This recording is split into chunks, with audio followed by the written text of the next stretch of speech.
নির্বাচনী প্রচারে এসে আপনি দেখলাম বারবার যে বিশেষটার উপরে বিশেষভাবে গুরুত্ব দিলেন, যেটা বিজেপি বাঙালিকে ঘৃণা করে। স্বাভাবিক। আপনার কি এটাই প্রচারের মূল বিষয়? না না, এটা তো স্বাভাবিক। নাহলে বাঙালিকে যদি ঘৃণা না করে তো বাঙালির প্রতি অবিচার কেন? কেন 2 লক্ষ কোটি টাকা আটকে রেখে দিয়েছে? 2 লক্ষ কোটি টাকা কেন আটকে রেখে দিয়েছে? কেন আবাস যোজনার বাড়ি বন্ধ করে দিয়েছে? ওরা তো বলেছে আপনারা হিসেব দেনই, তাই আটকে তো দিয়েছে। বাজে কথা।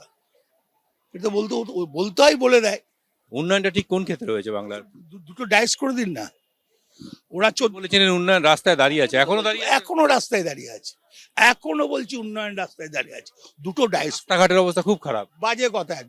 একবারে সাধারণ মানুষকে জিজ্ঞেস করুন যে 34 বছরের রাস্তা কি ছিল, এখন কি রাস্তা হয়েছে, এরা বলে দেবে। এই সমস্ত যুবকরা চাকরি পাচ্ছেন না, 1,500 টাকা করে ভাতা দিচ্ছেন, তাদেরকে বলবেন উন্নয়ন দাঁড়িয়ে আছে। দেখুন, একটা কথা বলি, চাকরির কথা বলেন না। ইউপিতে কোনো চাকরি নাই। ইউপির লোকরা এখানে ইন্টারভিউ দিতে আসে। বিহারে কোনো চাকরি নাই, এখানে ইন্টারভিউ দিতে আসে। আসামে কোনো চাকরি নাই, এখানে ইন্টারভিউ দিতে আসে। কিসের জন্য ইন্টারভিউ দেয়? কি চাকরি ইন্টারভিউ দেয়? সেই সব চাকরির ব্যাপারে কোথায় লোক recruit হচ্ছে? স্কুল মাস্টারি থেকে, ডি গ্রুপ থেকে, সবইতেই, সি গ্রুপ থেকে।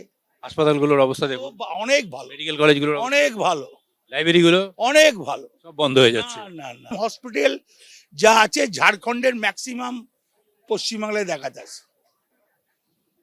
এবারে বিজেপির তুলনায় টিএমসি কতগুলো আসন বেশি পাবে বলে মনে করছেন? 230 থেকে 235, মানে আগের রেজাল্টই হবে। আগের চেয়ে বাড়বে। আচ্ছা, এসআইআর হলো, এত লোকের নাম কাটা গেল, এই প্রভাবটা কিভাবে পড়বে ভোটে? নাম কেটে গেল। 50 লাখ তো 60 লাখ প্রথমেই বাদ দিয়ে দিল, ও তো তোমার তারপরে আবার 27 লাখ বাদ দিয়ে দিল। না না, ও তো মিতু আর শিফটিং।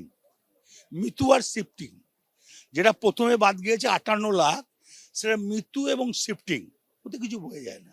তারপরে বাদ গেল 27 লাখ, কি হবে? কিছু ফারাক করবে না। তাহলেও এত উদ্বেগ কেন তৃণমূলে? আমাদের কোথাও উদ্বেগ তো ওদের। আমরা তো ঠিক আছি।